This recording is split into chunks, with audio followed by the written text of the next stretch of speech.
எப்ப பார்த்தாலும் ரஷ்யாவுக்கும் நாட்டோக்கும் பிரச்சனையாவே இருக்கு. யாரு தான் அந்த நாட்டோ, உங்களுக்கு என்னதான் பிரச்சனை? நிறைய பேத்துக்கு இந்த கேள்வி இருக்கு. கடந்த சில நாட்களா ரஷ்யாவுக்கும் நாட்டோக்கும் இடையில இருக்கிற பிரச்சனை உலகத்தையே உலுக்கிட்டு இருக்குன்னு தான் சொல்லணும். இவங்களுக்கு இடையில இருக்கிற சண்டை மூன்றாம் உலக போரை கூட உருவாக்கலாம் அப்படின்னு சொல்லிட்டு இருக்கும் போது நாட்டோ நாடுகளுக்குள்ள ரஷ்யாவோட போர் விமானங்கள் போயிருக்கு அப்படின்னு சொல்லியிருக்காங்க. இந்த மாதிரி விஷயங்கள் கண்டினியூ ஆச்சுன்னா ஒரு சின்ன தீப்பொறி மட்டும் போதும் இந்த உலகம் மொத்தமா எரியறதுக்கு அப்படின்னு சில நிபுணர்களால சொல்லப்படுது. சோ எதனால இப்படி சொல்றாங்க, என்ன நடந்துச்சு அப்படிங்கறத டீடைலா பார்க்கலாம். உக்ரைன் போர் ஆரம்பிச்சதுல இருந்து ரஷ்யாவுக்கும் நாட்டோக்கும் இடையில ஒரு கண்ணாமூச்சி விளையாட்டு நடந்துட்டு இருக்கு அப்படின்னு தான் சொல்லணும். ஆனா கடந்த வாரத்துல நடந்த சில சம்பவங்கள் அந்த விளையாட்டையும் தாண்டி விபரீதமா போயிட்டு இருக்கு. நாட்டோ நாடான எஸ்டோனியாவோட வானத்துல ரஷ்யாவோட MiG-31 விமானங்கள் திடீர்னு நுழைஞ்சிருக்கு. கிட்டத்தட்ட 12 நிமிஷம் அங்கேயே பறந்திருக்கு. இது நாட்டோ நாடுகளை உஷார்படுத்திருக்குன்னு தான் சொல்லணும். எஸ்டோனியா உடனே நாட்டோவோட பிரிவு 4 அதாவது ஆர்டிகல் 4 பயன்படுத்தி அவசரமா பேசலான்னு கோரிக்கை வச்சிருந்திருக்காங்க. அதே மாதிரி போலாந்து நாட்டுக்குள்ள ரஷ்யாவோட ட்ரோன்கள் நுழைஞ்சதாகவும் அதை நாட்டோ போர் விமானங்கள் விரட்டி அடிச்சதாகவும் நியூஸ் வந்திருக்கு. அது மட்டும் இல்லாம ருமேனியாவோட வானத்திலையும் ரஷ்யாவோட ட்ரோன்கள் நுழைஞ்சதா சொல்றாங்க. இந்த சம்பவங்கள் எல்லாமே சும்மா நடந்ததா இல்ல திட்டம் போட்டு செஞ்ச வேலையா அப்படிங்கிற கேள்விதான் உலகம் முழுசும் ஓடிட்டு இருக்கு. ஏன்னா ஆல்ரெடி பிரச்சனை இருக்கிற ரெண்டு நாடுகளுக்கு இடையில ஒரு எனிமீஸோட விமானம் நம்ம நாட்டுக்குள்ள வந்துச்சு அப்படின்னா சும்மா இருப்பாங்களா? கண்டிப்பா அவங்களும் அட்டாக் பண்ணுவாங்க. சோ இதுக்காக தான் எல்லாம் பயப்படுறாங்க. இன்னொரு விஷயம் என்னன்னா நாட்டோ போர்ல இறங்க போகுது அப்படின்னு சில சோஷியல் மீடியால எல்லாம் சொல்லிட்டு இருக்காங்க. சோ இப்ப போர்ல இறங்குவாங்களா மாட்டாங்களா அப்படிங்கறத பார்ப்போம். பொதுவா நாட்டோ அமைப்போட பெரிய பலமே அதோட கூட்டு பாதுகாப்பு அப்படின்னு தான் சொல்லணும். நாட்டோ அப்படின்னா என்னன்னு தெரியாதவங்களுக்கு சிம்பிளா சொல்றேன். நாட்டோ அப்படின்ற ஒரு அமைப்புல நிறைய நாடுகள் ஒன்னா இருப்பாங்க. அந்த சமயத்துல நாட்டோ அமைப்புல இருக்கிற ஏதாச்சும் ஒரு நாடு மேல தாக்குதல் நடந்துச்சு அப்படின்னா அந்த நாட்டோல இருக்கிற எல்லா நாடுகள் மேலையும் தாக்குதல் நடந்ததா அவங்க எடுத்துக்குவாங்க. அதுக்கப்புறம் அந்த நாட்டோ அமைப்புல இருக்கிற எல்லா நாடுகளும் யார் எனிமியோ அவங்க மேல போர் தொடுப்பாங்க. இதுதான் நாட்டோவோட பலம். ஆனா அந்த நாட்டோ அமைப்புல ரஷ்யா கிடையாது. ஆனா ரஷ்யாவை சுத்தி இருக்கிற எல்லா நாடுகளும் நாட்டோ அமைப்புல இருக்கிறாங்க. சோ இதுதான் ரஷ்யாவுக்கு செம்ம கடுப்பா இருக்கு. ஏன்னா ஏதாச்சும் ஒரு பிரச்சனை வந்துச்சு அப்படின்னா ரஷ்யாவை சுத்தி இருக்கிற நாட்டோ நாடுகள் எல்லாம் சேர்ந்து தாக்குவாங்க. இதனால ரஷ்யா தாக்கு பிடிக்க முடியாது, பெரிய பிரச்சனை ஆயிரும். இப்ப எஸ்டோனியா நாட்டுக்குள்ள ரஷ்யாவோட விமானங்கள் பறந்தனால நாட்டோவோட பிரிவு 4 ஆர்டிகல் 4 பயன்படுத்திருக்காங்க. அது என்னன்னா ஒரு நாட்டோட பாதுகாப்புக்கு ஆபத்துன்னு தெரிஞ்சா நாட்டோ நாடுகள் எல்லாம் ஒன்னு சேர்ந்து ஆலோசனை பண்ணலாம். அதாவது பிரிவு 4 அப்படின்னா இது ஒரு எச்சரிக்கை மணி, அதாவது போர் நெருங்கிருச்சு அப்படின்னு காட்டுறதுக்காக ஒரு சிக்னல். இதுவே ஆர்டிகல் 5 அதாவது பிரிவு 5 அப்படின்னா அத போருக்கான எச்சரிக்கையா சொல்லுவாங்க. இந்த பிரிவு செயல்படுத்தப்பட்டா நாட்டோ படைகள் களத்துல இறங்கி தாக்குதலுக்கு பதிலடி கொடுக்கும். ஒரு நல்ல விஷயம் என்னன்னா இப்போதைக்கு பிரிவு 4 தான் பயன்படுத்தப்பட்டிருக்கு. ஆனா இந்த மாதிரி அத்துமீறல்கள் தொடர்ந்து நடந்துகிட்டே இருந்துச்சு அப்படின்னா அடுத்து நாட்டோட பிரிவு 5 பயன்படுத்துவாங்க அப்படிங்கிறது தான் எல்லாருக்குமே இப்ப பயமா இருக்கு. இப்போ நாட்டோ நாடுகளோட இந்த பதட்டத்துக்கு நடுவுல ரஷ்யாவோட அதிபர் விளாடிமிர் புட்டின் பாத்தீங்கன்னா ஒரு ஷாக்கிங் நியூஸ சொல்றாராம். அது என்னன்னா நாட்டோ நாடுகள் ரஷ்யாவுக்கு எதிராக செயல்பட்டா அதுக்கு பதிலடியா 600 இஸ்காண்டர் ஆயுதங்களை பயன்படுத்துவோன்னு அவர் சொன்னதா ஒரு செய்தி பரவுது.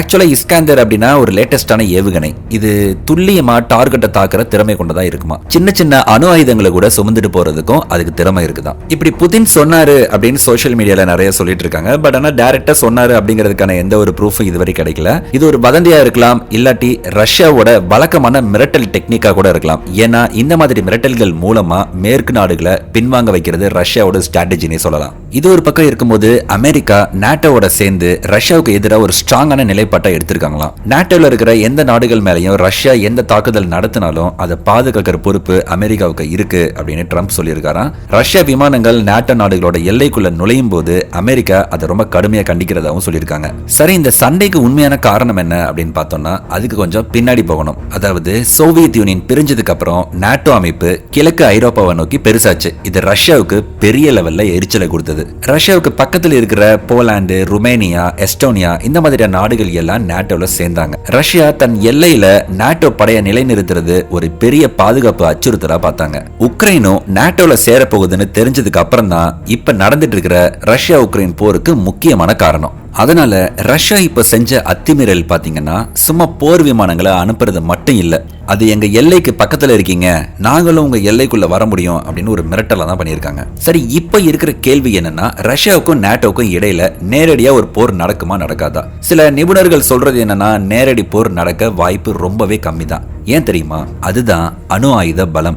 ரஷ்யா, அமெரிக்கா ரெண்டு நாடுகளுமே பாத்தீங்கன்னா உலகத்திலேயே மிகப்பெரிய அணு ஆயுத பலம் கொண்ட நாடுகள்னு நம்ம எல்லாருக்குமே தெரிஞ்சுதான். ஆல்ரெடி நம்ம வீடியோஸ்லயும் பார்த்திருக்கோம். ஒரு அணு ஆயுத போர் நடந்தா இது ரெண்டு நாடுகளுக்குமே பெரிய லெவல்ல பாதிப்பை ஏற்படுத்தும். அது மட்டும் இல்லாம அதிகமான அணு ஆயுதங்கள் யூஸ் பண்ணாங்கன்னா உலகம் முழுசுமே அது பெரிய பாதிப்பை ஏற்படுத்தும். நடந்துட்டு இருக்கிற உக்ரைன் போரே ரஷ்யாவுக்கு பெரிய லெவல்ல பொருளாதார நெருக்கடியை ஏற்படுத்தி இருக்கு. நாட்டோவோட ஒரு நேரடி போர் வந்துச்சு அப்படின்னா ரஷ்யாவோட பொருளாதாரத்தை அது சுத்தமாவே அழிச்சிரும்.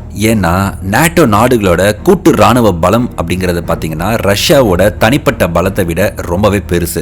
ரஷ்யா தனியா எதிர்த்து போராடுறது அப்படிங்கிறது ரொம்ப ரொம்ப கஷ்டம்.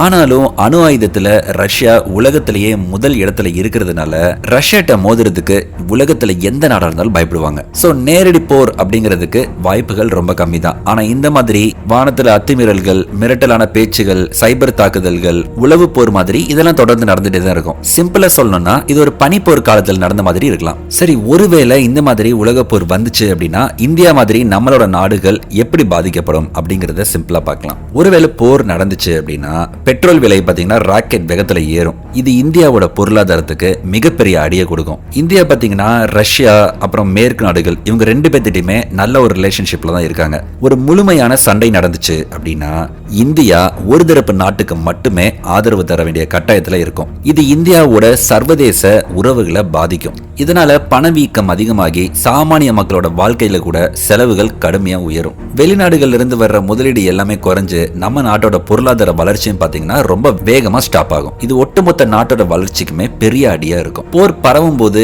இந்தியாவோட கடற்பரப்பும் வான்வெளியும் பாதுகாப்பு இல்லாம மாறலாம். இது இந்தியாவோட பாதுகாப்புக்கு பெரிய சவாலா இருக்கும். குறிப்பா பக்கத்துல இருக்க நாடுகளான சீனா, பாகிஸ்தான் இந்த மாதிரியான நாடுகள் இந்த சூழ்நிலையை பயன்படுத்திக்கிட்டு நமக்கு எதிராக தாக்குதல் பண்றதுக்கும் வாய்ப்பு இருக்கு. உலக நாடுகளோட கவனம் எல்லாம் போர்ல இருக்கிறப்ப சீனா மாதிரி நம்ம எல்லைக்கு பக்கத்துல இருக்க நாடுகள் எல்லாம் எல்லையில ஊடுருவி சில எல்லைகளை கேப்சர் பண்றதுக்கு ட்ரை பண்ணுவாங்க. பாகிஸ்தானும் ஏற்கனவே நமக்கு எதிரியான நாடா இருக்கிறதுனால ஒரே நேரத்துல ரெண்டு பக்கமும் சண்டை போடுறதுக்கான சூழ்நிலை வரலாம். இதுக்காக இந்தியா தன்னோட ராணுவ பலத்தை அதிகரிக்கிறதுக்கு அதிக செலவு செய்யறதுக்கான வாய்ப்புகள் இருக்கு. அதே மாதிரி வெளிநாடுகள்ல வாழ்ற இந்தியர்களோட பாதுகாப்புக்கு கேள்விக்குறியா இருக்கும். அவங்கள நம்மளோட கண்ட்ரிக்கு கூட்டிட்டு வர்றதே ஒரு பெரிய சவாலா இருக்கும். இப்ப இருக்கிற போர் முறையில சைபர் தாக்குதல் தான் ஒரு முக்கியமான அம்சமா இருக்கான். ஒரு தரப்பை மட்டும் நம்ம ஆதரிச்சோம்னா ஆப்போசிட்ல இருக்கவங்க இந்தியா மேல சைபர் தாக்குதலை நடத்துவாங்க. ஒருவேளை மூன்றாம் உலக போர் உண்மையாவே வந்துச்சு அப்படின்னா ஒரு லெவலுக்கு மேல பிரஷர் தாங்க முடியாம ஏதாச்சும் ஒரு நாடு அணு ஆயுதத்தை கூட பயன்படுத்துறதுக்கான வாய்ப்புகள் ரொம்பவே அதிகமா இருக்கும். சோ